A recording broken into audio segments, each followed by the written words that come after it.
2028ರವರೆಗೂ ಸಿದ್ದರಾಮಯ್ಯ ಅವರೇ ಸಿಎಂ ಆಗಿರ್ತಾರೆ. ಇದು ಕೊಪ್ಪಳದಲ್ಲಿ ಸಚಿವ ಜಮೀರ್ ಅಹಮದ್ ಖಾನ್ ಅವರ ಹೇಳಿಕೆ. ಯಾವ ನವೆಂಬರ್ ಕ್ರಾಂತಿಯೂ ಇಲ್ಲ ಅಂತ ಜಮೀರ್ ಖಾನ್ ಹೇಳಿದ್ದಾರೆ.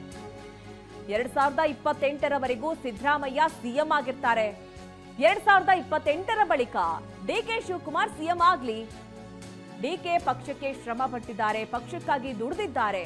ಅವರು ಸಿಎಂ ಆಗ್ಬೇಕು ಅಂತ ಡಿಕೆಗೂ ಆಸೆ ಇದೆ, ನಮಗೂ ಆಸೆ ಇದೆ. ಆದ್ರೆ ಸಿದ್ದರಾಮಯ್ಯ ಅವರ ಅವಧಿ ಬಳಿಕ ಡಿಕೆ ಸಿಎಂ ಆಗ್ಲಿ ಅಂತ ಜಮೀರ್ ಅಹಮದ್ ಖಾನ್ ಹೇಳಿದ್ದಾರೆ.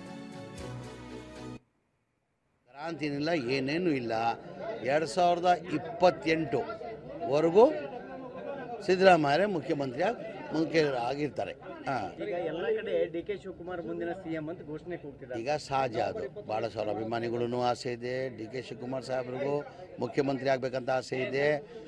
ನಾನು ಹೇಳ್ತಾ ಇಲ್ವಾ, 28ವರೆಗೂ ಮನೆ ಸಿದ್ದರಾಮಯ್ಯ ಅವರು ಮುಖ್ಯಮಂತ್ರಿ ಆಗ್ತಾರೆ. ಸಿದ್ದರಾಮಯ್ಯ ಆದಮೇಲೆ ಏನಕ್ಕೆ ಅವರು ಪಕ್ಷಕ್ಕೆ ಶ್ರಮ ಪಟ್ಟವ್ರೆ, ಪಕ್ಷಕ್ಕೆ ದುಡಿಮೆ ಮಾಡಿದ್ದಾರೆ. ಅವರು ಸಿದ್ದರಾಮಯ್ಯಯಿಂದನೇ ಮೊನ್ನೆ 140 ಗೆಲ್ಲಕ್ಕೆ ನಾವು ಸಾಧ್ಯ ಆಯಿತು. ಆ ಕಾರಣಕ್ಕೆ ಅವ್ರಿಗೂ ಆಸೆ ಇದೆ ಮುಖ್ಯಮಂತ್ರಿ ಆಗಬೇಕಂತ. ಹಂಗೂ ನಮಗೂ ಆಸೆ ಇದೆ. ಸಿದ್ದರಾಮಯ್ಯ ಆದಮೇಲೆ ಅವರು ಡಿ ಕೆ ಶಿವಕುಮಾರ್ ಅವರು ಮುಖ್ಯಮಂತ್ರಿ ಆಗಬೇಕಂತ ನಾವು ಬಯಸ್ತೀವಿ. ಕ್ರಾಂತಿನಿಲ್ಲ, ಏನೇನು ಇಲ್ಲ.